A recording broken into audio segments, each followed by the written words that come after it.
dear viewers, welcome to another edition of Mental Muse, Nurturing the Mind's Potential. I am your host, Dr. Valerie Kendall, psychiatric nurse practitioner and doctor of nursing practice. As I did mention in the previous edition of Mental Muse, I'll be talking about grief, and today with me I have Mr. Michael Bass, who is a psychiatric mental health nurse practitioner. Michael has a wealth of experience in the mental health industry, from being an LPN to holding leadership roles such as hospital supervisor and director of nursing. Michael, welcome to Mental Muse. Thank you for having me. I know my introduction hasn't done you justice, so do you mind introducing yourself to our viewers?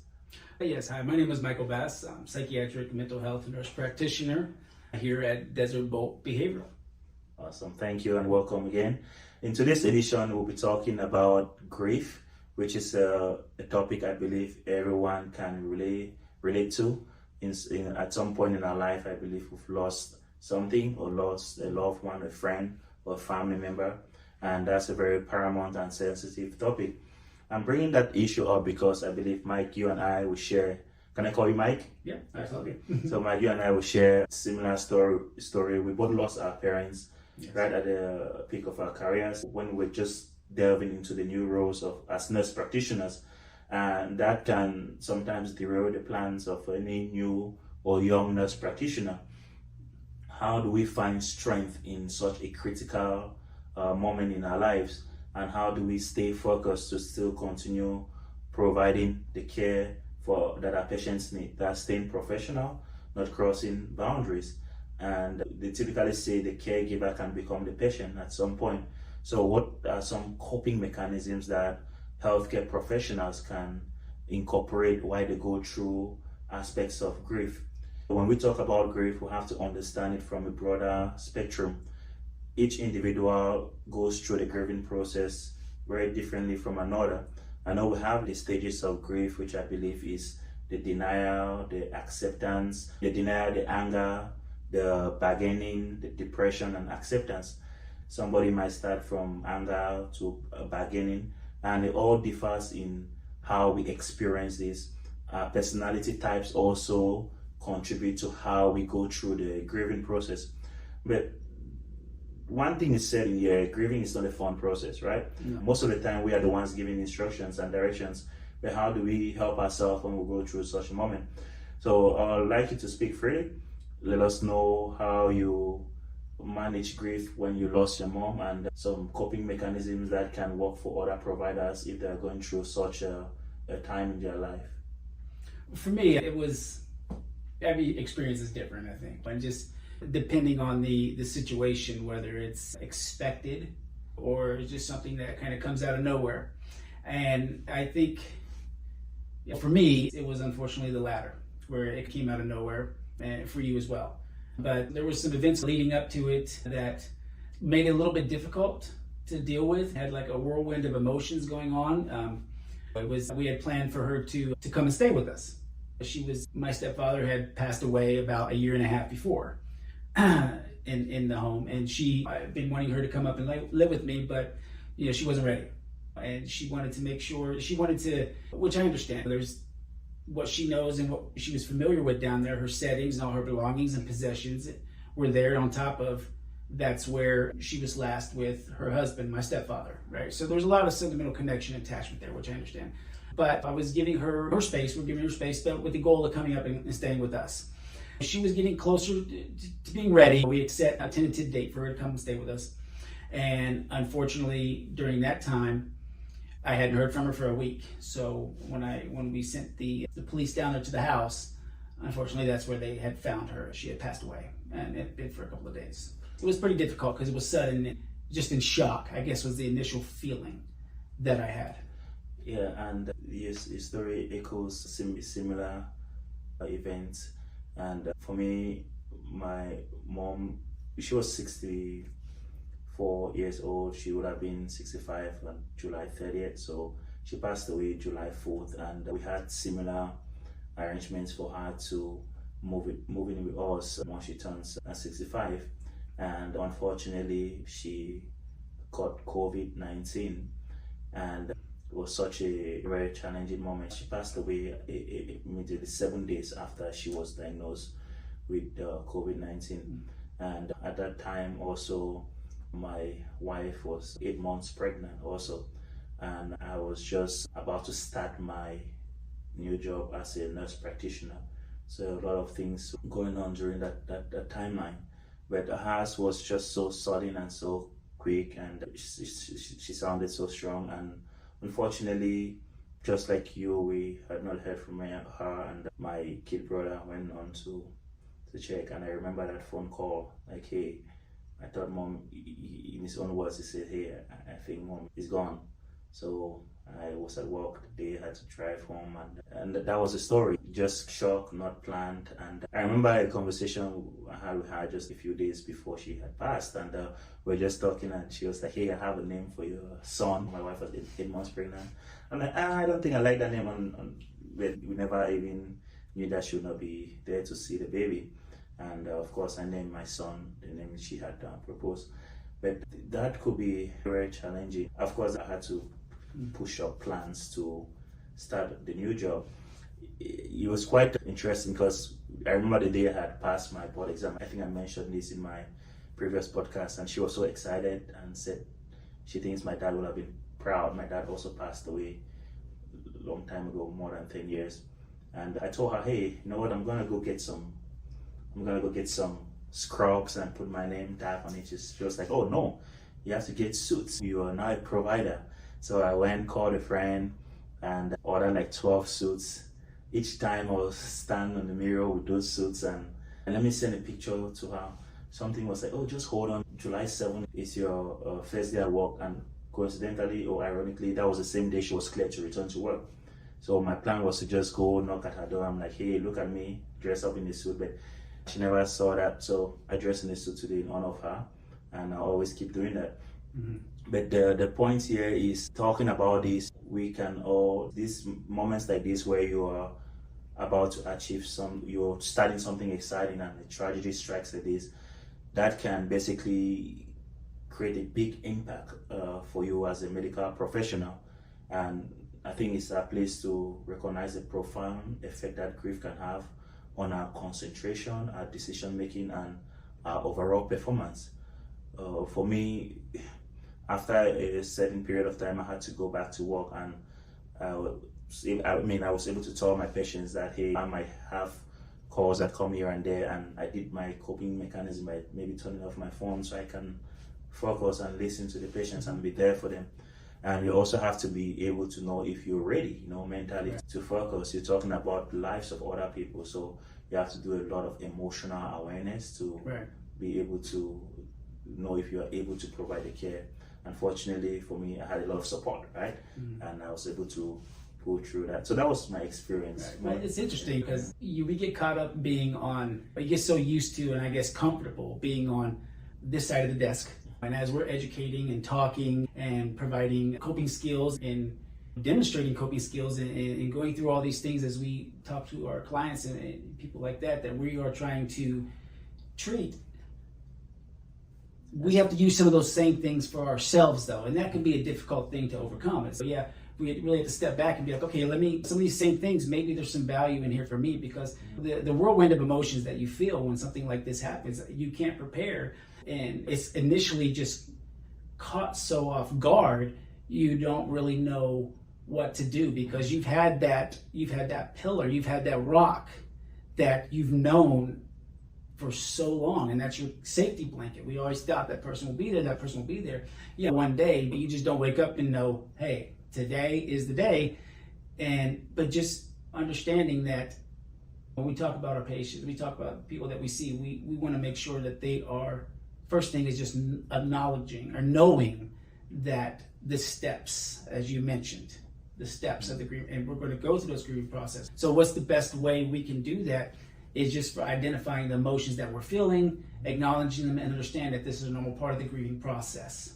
Exactly, and it is very important. I think the key is to mainly be aware of how you're feeling, your performance, your thought process as a provider. And in such situations, you have to be very, very sensitive. Maybe sometimes with like compartmentalization, where you have to be focused, be there for your patients. and also know when you are not able to provide that. We are human beings as well, and we go through some of these feelings, and you're talking to a patient who is going through exactly what you're going through, and you want to reflect that, like, how am I doing? This is a life's journey, right? It's not a job. I think I'll give an opinion here. I feel like this is a calling, being a provider, where you have to serve.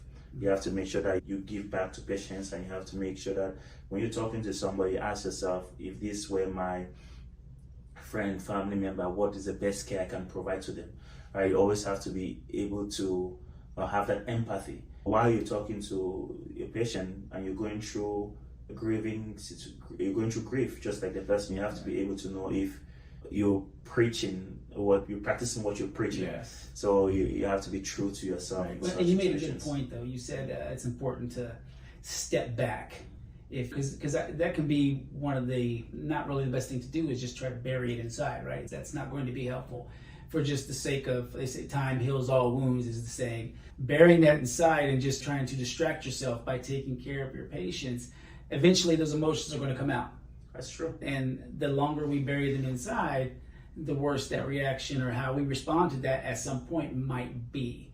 Those could be scars that we're missing the opportunity to try to heal. But stepping back, as you mentioned, is a very important thing, and just that self-identification. And that's true. And also the importance of transparency, right? Because you're working in a healthcare industry or mental health industry where you have a wealth of resource just there, right there for you, and you'll be amazed how your peers, your leaders at your organization, they'll be very supportive during this time. So you want to be able to speak up, let people know what you're going through, and take a mental health day off if you feel like you cannot make it the next day. Nobody's perfect. They always want to make sure that you're there for your patients fully. And if you're going through a situation like grief, you just want to make sure that, hey, am I feeling right? Am I stepping into giving my best? And if you don't feel like you are any of those things that particular day, that's when you bring that to the attention of your supervisors, your leaders, or your fellow therapists or co-workers, right, to see how they can help you out. And that's important too, is using the resources that we have. Sometimes talking with people can be therapeutic, help you process some of the feelings and emotions that you didn't really know you were going to have, like guilt. Exactly. Guilt is one that, and I don't want to speak for you, but I know it's something that I had to process with and handle with. What should I have done this, or should I have done that, or what if I did this, and it can be a difficult pill to swallow, because there's no, you can't change that. That's true. I actually went through that, specifically guilt and anger, just getting upset at things and how it all happened and so quick, 7 days. You ask yourself so many questions, pinpoint to things that you probably didn't see.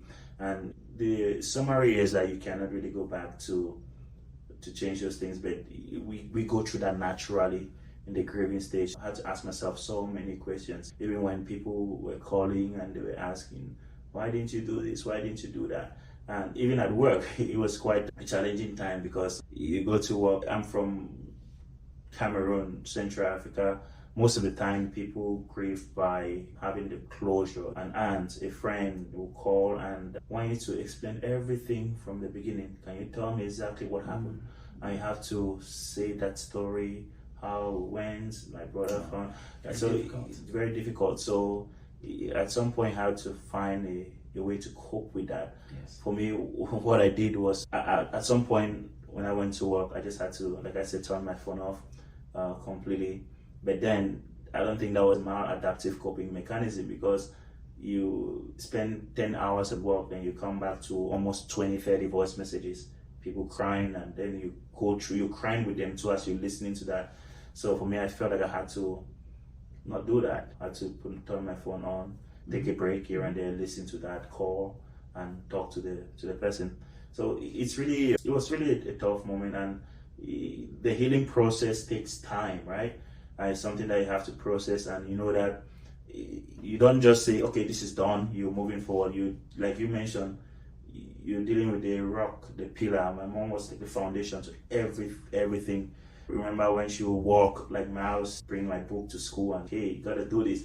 And it makes you feel like sometimes that okay, that one person is not there to see all of this, but I had to address or catch myself. At some point I was like, okay, what is the meaning of all this when the one person who was supposed to be here and enjoy this is not around? But this is her success. She will definitely want me to enjoy every moment of it, and this is what she would have wanted. Right. Yeah. So you're finding the success. You're sharing them, even though she's not physically here. You're sharing them emotionally with her, and that provides you comfort. Exactly. That provides you comfort. I think one of the things that I didn't realize that was going to actually be helpful for me in the realm of talking with somebody, but just through your experiences, because your mom had passed away a few months before mine. So I had seen what you go through, and being in the same vicinity and knowing you for quite some time. So it was like a model a little bit for me to understand how to be able to still work in the field and be able to process the emotions and try to celebrate versus implode a little bit, because change is going on that I necessarily don't know how to process yet. But just the idea that, hey, somebody's going through something like this and they are managing it to the best they can, and we understand we're going to have good days, we understand we're going to have bad days, we understand the emotions can flip back and forth in the same day, but there is some value to experiencing those emotions to go through it. Like time really does not heal. I mean, you need a lot of support. Some people go through therapy. For me, I was just fortunate to have a lot of support from family members, 5 of us in our family. And I have an older uncle who lives in Texas, who is like our father right now for the family. We're just so solid together as a family. And that kind of helped in the healing process. And one thing I want to point out is that it is okay to go through those stages of denial. And you don't set a timeline. Like, you don't say to yourself, like, okay, by now I'm hoping that everything is done. You want to monitor yourself and also see how you're grieving. And if you're grieving to the point where you are now not wanting to eat, you're not wanting to take a shower, you're not wanting to go to work, those are some key things. I fortunately did not go through all of those because I had a very strong support system. But some people might go through that, and those are some of the signs that you want to know that the grieving process might be becoming unhealthy, right? So, and that's exactly like you said. Sorry, I bumped that there. But the support system at home, especially my wife, she was always checking in on me and making sure, because she had gone through her own traumatic experiences when we first had gotten together with her brother that passed, and she had a brother that passed away sometime before that, very suddenly. So she was able to anticipate what I'd be going through and provide a support for me when I needed it. So I felt alone, but I didn't feel alone, and that was really beneficial to make sure I didn't sink down into that pit feeling to where I couldn't get back out of. I always felt like I had a lifeline to be able to go through it, knowing that, hey, if I felt like I couldn't do it alone, there was somebody there to help me balance out a little bit, which was very helpful. And that's a very important point, because like the support system, people there helping you out, and also just within your family framework, you also have to identify maybe that one individual who might not be doing well, right? And you all go support that person. Most of the time, personalized grief, and it's so heavy, and you feel to understand that there's somebody else, a sibling, a friend who might be struggling. For me, I had to grieve, and I also had to make sure that I'm not the head of our family. I have 3 older siblings, but we're all there supporting each other. My wife too her support was immeasurable, and also I was also concerned for her, because at this time she was almost getting to 9 months pregnant. So you have to make sure that she's doing well, and you have to make sure that you're going to work, and the brand new provider is struggling to build confidence and knowledge, and then you have something so significant happening, like a loss or like going through grief, something that is a constant. It can definitely derail you. So you have to be very, very cautious. So it was quite a challenge, but I'm also a spiritual person, pray the Lord and receive the support from the church. And every support system matters. Healthy support system matters during the times of grief. I remember people from the church, they'll bring food. My neighbor, Nia, she'll bring us food and water. That was so amazing. Everybody was just so supportive. When I say healthy support system, it's very important for us to talk about that a little bit, because people may sometimes turn into maladaptive coping mechanisms, right? Some Somebody might maybe resort to alcohol just to numb away the pain, and that is not healthy. So that's why it's important to make sure that you're grieving. You look at other friends, family members, make sure that everybody's grieving in a healthy way, and making sure that you're seeking support from the right people, so you don't end up making things worse. Yeah, that's some of the things we talk about during therapy is just getting some of those thoughts out of our head, even with the whole journaling thing, and getting them out and visualizing them to be able to see the emotions more, which just helps it from consuming. But once I was able to deal with some of the feelings I was having and really have the support system around me, as you mentioned, that kind of helped me transition into trying to better myself by living my life as if I was using her as a motivating factor, using her strength, pulling her strength in to help me want to achieve the best for myself, because I know that's what she would want. And once I reached that point to where I was in that celebration mode, I was able to have the pictures up around her, around the house of her and my stepdad and her and me and stuff like that. And when you look at that, you don't go into a sad feeling or a tearful feeling, which you can still do, and it's okay, but you get to the point to where you feel that you can do that from a point of healthily missing her, but also in the same moment appreciating everything she had done for you. That's true. And you talk about that, you probably also want to look at some personality traits that may develop after grief. Environment may impact our personality, situations in life may do, and also sometimes we talk about bargaining guilt. That guilt if you don't deal with that in a healthy way, that guilt, what you could have done, this and that, it can form into a personality trait. There's something called like personalization, right? Cognitive distortion, where I believe is a cognitive distortion where you just blame yourself for things, even external things that are beyond your control. So you have to make sure that you identify those thought processes, all those thought distortions that may develop even after you're grieving. Right. And also, just going back to the right support system, the right people, when you're grieving, you need the help, you need the support from everybody. And even after things, you also want to make sure that you're moving on, you're living healthy, you're trying to not necessarily make amends, you want to reach out back to those people who supported you and show appreciation, show gratitude. And because you just don't, it's not a right, it's a privilege to receive support during times of grief. You also want to be able to go back and acknowledge those people, those friends and family. Yeah, and one for me, I don't know about you, African communities is a huge one for me. When my mom had passed away, to so many organizations that were very tremendous. They helped us emotionally, financially, and everything was just so amazing. But one of the things too is that sometimes you have, I probably don't know the right terminology for this, you have friends that or family members that you know due to another person, right? So for me, like when my mom had passed away, we tried to maintain some of this communication with some of her friends, because I knew a lot of her friends. And as time went on, we realized that those communication began to dwindle, right? So it looks like you've lost a chunk of people, not just her. Yeah. And also, people sometimes may use your story, your grief, to sometimes hit back at you.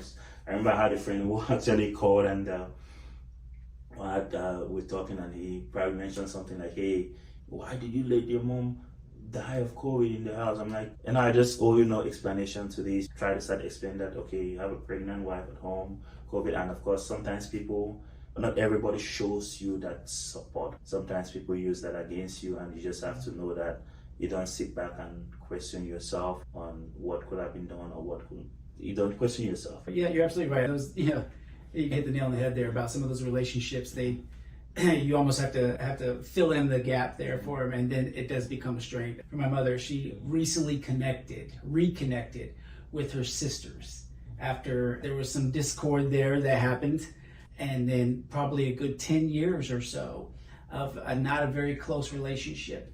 And they had just started over the past year to really reconnect. I paid for her to fly back to Indiana to spend a week with them, which just happened earlier in that year. So Now you had all the rush of family members trying to contact me to really try to help them process what was going on with them. So as I'm trying to process myself, now I have to try to be a support system for them. But in the end, I would say that was helpful. In the beginning, I really didn't know where to turn to, but that's going back to the support system around me, which helped me offer support for somebody else to try as the best I could to find a balance. I couldn't have said it better. Thank you, Mike, for sharing that those personal moments and ways in which we can get help. If I may ask, what advice will you give for somebody, not just healthcare professionals, anyone who is going through grief at this moment? What advice do you have for them? I guess the first thing is identification, acknowledging. The more you know about something, the better you're going to be equipped to be able to handle it. The more you're aware of what could happen, the more you're able to plan, because change is never a good thing. Change is a good thing, but change can be a bad thing if we're not prepared for it. Let me say it like that. Just as we do with coping skills, just as we do with identifying things that make us stressed or anxious or depressed or angry, if we're able to identify what those things might be, we're better able to adapt and overcome those feelings as they grow or change depending on the circumstance. So acknowledging that, understanding that, and having a plan for that can always be helpful for anything. For grief, for me, for grief, is just having that knowledge, that foundation of the process of grief, and knowing that it's okay to experience these change of emotions, because the problem is we get overwhelmed with these emotional thoughts and we don't know what we should do. And a lot of times we just, like you said, isolate and we turn everything inward and just pull back from everyone. And that depending on the person, that can be good, but for me that would not have been helpful, just because I need to be able to share or lean on somebody for that support when I don't have an answer. That's true, and it's okay to grieve. It's okay to cry. Okay, it's yes. okay to Yes. to be upset. It's Yes. okay to go through those Right. stages of grief. Right. And while you do, it's also okay for you to identify. Most of the time, I know sometimes people might not even know that's what they are going through. Some people may, but most people might not even know that those are the stages of grief they are going through. And if you are a family member, a loved one, if you're coping in a more healthy way or healthier way, and you realize that your loved one is not, please help them identify those unhealthy coping mechanisms and support them in this time. Yes, it's important to discuss, and discussion can be good. Discussion can be good when you're ready for it, and even creating like a picture album or a memory book or some sort of keepsake to just help you celebrate, because in the end that's really what the goal for healing would be, is a celebration of life, that you are not alone, and we can all help each other, just one day at a time. Absolutely. Get better. That will be the end of today's edition of Mental Muse, Nurturing the Mind's Potential. Thank you for being part of our podcast, Michael Bass. And for our dear viewers, Thank you. in our next edition, we'll be having Dr. Lindsay Hill. We've talked about grieving, how we can manage that. Grieving can be temporary, or it can be permanent, or it can lead to other more permanent or mental health conditions. This time around, we'll talk about providers who have mental health challenges and how patients and also providers, what coping mechanisms they have to share with other providers who might be going through that. And for that episode, we'll have Dr. Lindsay here who will share or will give us some insight on that. Mark your calendars and don't miss that. Thank you.